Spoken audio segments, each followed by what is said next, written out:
பொள்ளாச்சியில் விலை உயர்ந்த இருசக்கர வாகனங்களை குறிவைத்து திருட்டு சம்பவத்தில் ஈடுபட்ட 3 பேரை கைது செய்தனர். பொள்ளாச்சி பகுதியில் விலை உயர்ந்த இருசக்கர வாகனங்களை குறிவைத்து திருடும் சம்பவங்கள் அதிகரித்து வருகின்றன.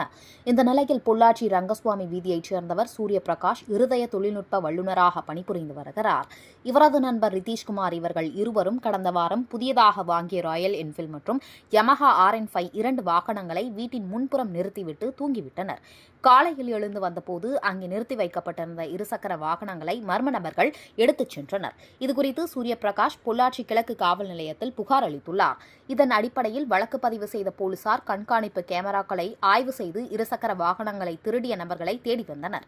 இன்று அதிகாலை உடுமலை சாலையில் வாகன தணிக்கையில் ஈடுபட்டிருந்த போது இருசக்கர வாகனத்தில் சந்தேகத்துக்கிடமாக வந்த நபர்களை பிடித்து விசாரணை மேற்கொண்ட போது முன்னுக்கு பின் முரணாக பேசியுள்ளனர். இதையடுத்து காவல் நிலையத்துக்கு அழைத்து வந்து விசாரித்த போது இருசக்கர வாகனங்களை திருடிய நபர்கள் என தெரிய வந்தது.